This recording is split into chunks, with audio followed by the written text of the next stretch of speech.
Be a squid and subscribe to my mediocrity.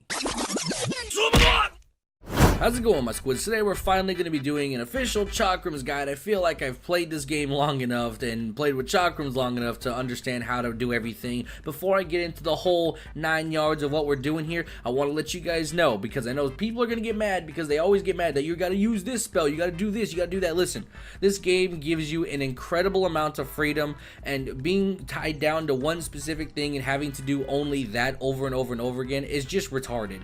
Play how you want to play. I'm here to just give you the tips and tricks and the stuff that I've been doing to make Chakrams work, and I'm also going to go over most of the playstyle and how you should be playing Chakrams, not like how I'm playing them, because how I'm playing them is just detrimental to your fucking mental health. So just be mindful of the comment section that you have so much freedom in Outward and you don't have to be tied down to one specific thing or a way to do things. So just keep that in mind. But anyway, let's get into it. So first things first, I want to talk about gear. So you have, I think there's two options here. You have the full kind of mana set where you're just going to have a decent amount of mana recovery, or not mana recovery, but just mana reduction costs. So that way you don't end up dealing so much like to your mana cost. It becomes this problem where you end up needing a little bit of mana pot or to stock up on items to regen mana, which it's generally not that big of a deal. You can get that stuff anywhere, and it's generally a cheap price as well. Not to mention you can find certain things like turnips and star whatever. I forgot what it's called. It's like star mushrooms. You can find these in general caves and dungeon locations and stuff like that. So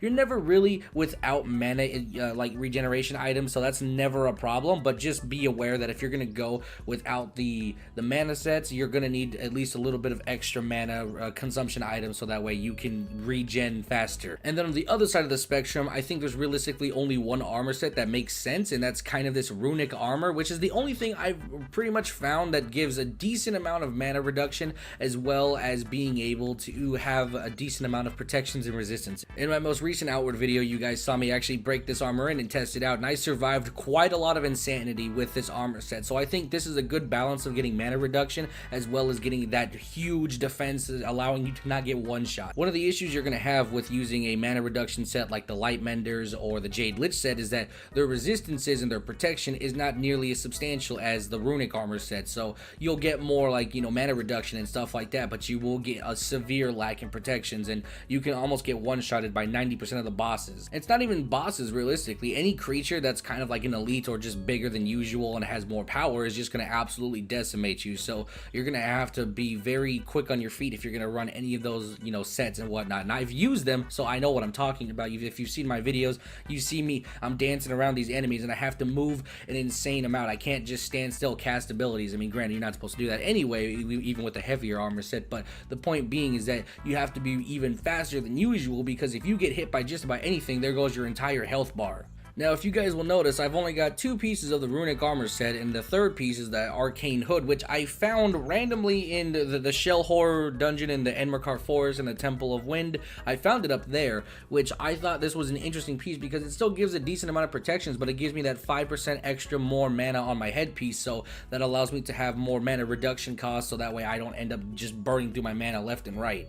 Now, while I think the runic headpiece gives more protections and whatnot, I just don't really care. As long as I'm able to still move around, I think that's a bit better for me, because the runic armor set, the problem with this is that, one, it adds an immense stamina cost, and it also has movement speed reduction, which is just terrible. So having 2 pieces already is kind of heavy enough, but having the third piece is just genuine insanity. So having this decent headpiece, the Arcane Hood, that gives a decent amount of protections as well as resistances, and then having no like downsides to it whatsoever, it's probably the better option in my personal opinion, at least until I find a better headpiece. But I think the Arcane Hood definitely does its job well.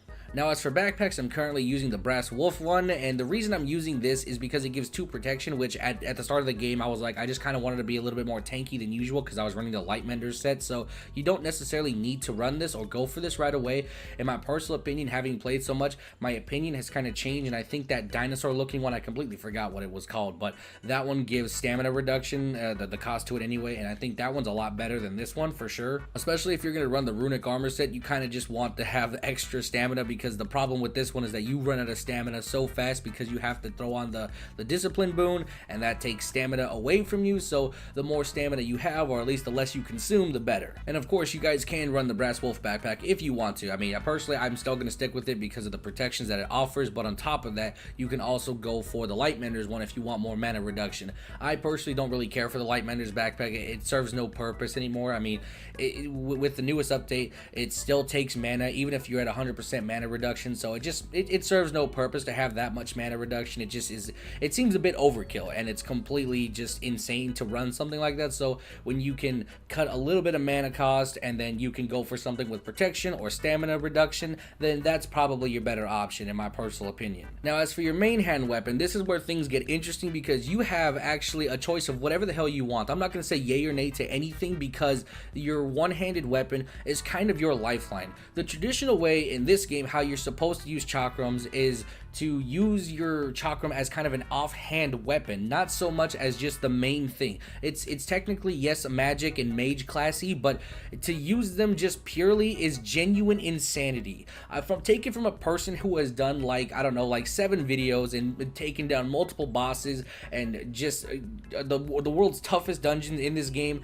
It's not easy by any means to use solely a chakram. The cooldowns are too insane, not to mention everything revolves around a discipline boon, so you have to, like, you know, stock up on multiple potions. You also have to stock up on just stamina potions as well. So it's just a genuinely insane way to play this game if you want to run chakrams only. So in my personal opinion, playing it around your melee weapon as well as the chakram is the best way to go because you get that perfect balance of, you know, melee combat and chakram. Now at the moment, my choice is kind of the Jade Lich Mace. Now the reason for this one is because it does a little bit of like poison damage as well as it has 10% mana reduction cost, so that's important to me because I just run through mana left and right because I'm doing chakrams only, so I tend to use a lot more mana than the average person that's supposed to use chakram. But if I was playing the chakrams more traditionally, I would probably swap this out for something that's a little bit more damagey, such as like that King Sword or whatever that ESO got. I forgot the name of it. It's that like rusty sword that you get in the beginning, and then if you combine all 3 of the items together, you will end up getting a really dope ass sword that does frost damage. That would be one of my top picks just because it does frost damage and is really damaging and one of the better one-handers in the game. And then I believe the Tsar Stone is technically better than that one, so that probably is your better choice. So just having a very good one-hander is going to benefit your just like chakram build in general. The chakram is just supposed to offset your melee weapon, so just keep that in mind. Now as for chakrams, I realistically, there's not really much to talk about in this area because you only have a few. I've heard about the pizza chakram. I don't know how good it is. I haven't got it yet, but as far as chakrams go, the main one that I was using at first was the Thorn Chakram, and the reason for this is because it inflicts bleeding on enemies, but this is only helpful for like bandits and stuff like that. You're not really going to get a whole lot of insanity out of this, not to mention the durability is straight trash. This is also another reason why you should not use chakrams only, because if you tend to just do only one chakram or something like that, your durability is going to go down immensely. The Thorn Chakram has 150, the Ornate Chakram has 250, one of the bigger chakrams that has a better durability pool, but it lacks any kind of versatility whatsoever. It has absolutely no bleed damage, no any kind of elemental damage whatsoever. It's just raw physical, and that's the problem. It does act as a flashlight, so that's great and everything, but it just doesn't do the job. For raw damage, yes, and on bandits it works perfectly fine, but when you start fighting ethereals and these like boss creatures, you tend to favor stuff like the Frost Chakram that has extra, you know, bonus elemental damage to things. And then we have the Khajiit Chakram and the regular Chakram, which these are just, again, physical damage, stuff like that. The Khajiit Chakram has more damage than the regular Chakram, obviously, but it's just, you know, when you're running chakrams only, for me, I have to carry multiple because the durability just tends to go down so quickly. So if you're gonna run chakrams only like a crazy person, then this is how you would do it. You would run some of the higher damage chakrams and lead with like the Frozen Chakram, and then probably swap out to the Thorn, then the Ornate, then the Khajiit, then the Chakram, and that's how I've been playing. So that, you know, keep that in mind. Now, as for spells, you have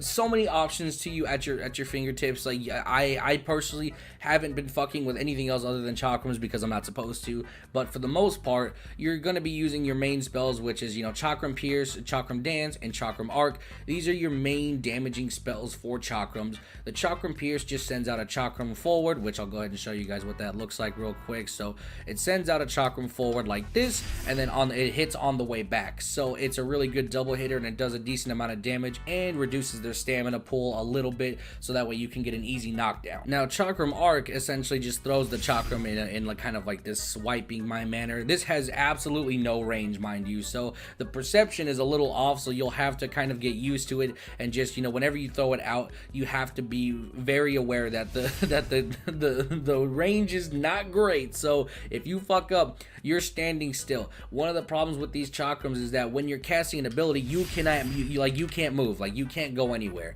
So once you cast that ability, you better hope that you're punishing rather than trying to open up on something that's going to attack you, because once you throw that ability out, you are stuck there. And as for Chakram Dance, it essentially just sends out this, crazy thing, and this move lasts the longest and is the most detrimental to you, because what happens with this ability is that it misses a lot. On bigger targets, it tends to hit a little bit more, but on smaller target bodies, like with hitboxes that are very minuscule, this ability, Chakram Dance, will miss like no other. I have plenty of clips where this ability has actually fucked me. And the problem with this ability, on top of it being just completely inaccurate, is that you are stuck in that position. If it misses, you are stuck in that position for a solid 2 to 3 seconds, which in 2 to 3 seconds with the wrong armor set, you're dead. If the enemy decides to run up on you, you're straight up dead. There's no outplaying it. You're straight up dead. So those are your 3 main chakram abilities. You have a few different options as well. Like you can throw on like the cold boon, for example,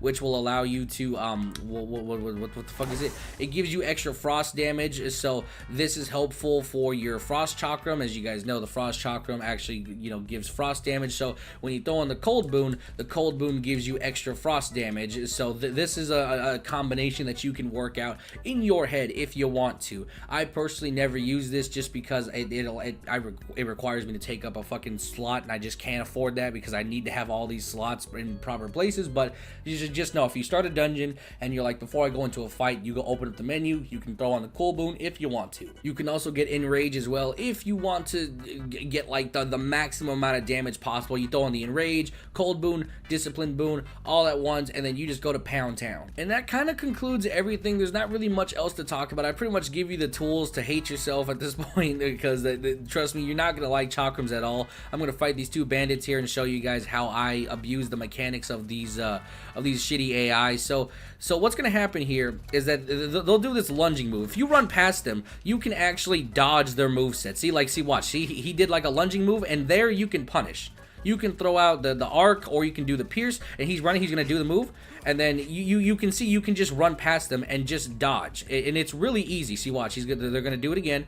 Actually, see him, he did it, and you can run past him and just hit like a move. It's really easy. And then if you tend to mess up a little bit, it's fine, but like for the most part, I mean, you're kind of just running past everything. So I'm not killing them because I'm trying to show off these examples, but see, you can punish these moves like that, and then it does a dickload of damage, and it also hurts their stamina as well. So like you can get around a lot of garbage and do just a dickload of damage. So whenever you're trying to run chakrams only, it's generally about punishing versus just a straight up fight. If you want a straight up fight, don't play chakrams. You want to play, you want to do this, this is what you want to do, where you're fighting back with a melee weapon. But when you're using chakrams, since their abilities are on such a long cooldown, you want to wait for the perfect opportunity, because if you waste an ability, that's 5 to 10 seconds that you can't attack. That's what I mean by it's all about using it as an offset secondary weapon versus just having to use chakrams only. If you use it as chakrams only, you're kind of just dancing around more than you need to. So that's just kind of where it's at. Let me see if I can miss this ability. Yeah, see, that ability right there, Chakram Dance, missed completely missed. That's the problem with this ability. So yeah, that kind of should prove my points, and Chakrams are really fucking bad because it's basically being down one ability, and he blocked all of my moves right there. So on top of, you know, them doing kind of weird damage, I mean, only when it hits, they generally can block everything, and when they block it, it pretty much does nothing. It doesn't take down their stamina at all to where you can get an easy knockdown or anything like that. So there's problems. There's a lot of problems with the Chakrams. So hopefully I've given you all the information that you can get that would help you out. I'm sure there's other mechanics that I'm missing out on here, but I'm just giving the basics of how to get down, and I'm sure somebody in the comment section will throw their nose in it and just correct everything that I just said. But anyway, that's it for today's video. Hopefully you guys enjoyed it. I will talk to you guys in the next one. Bye-bye.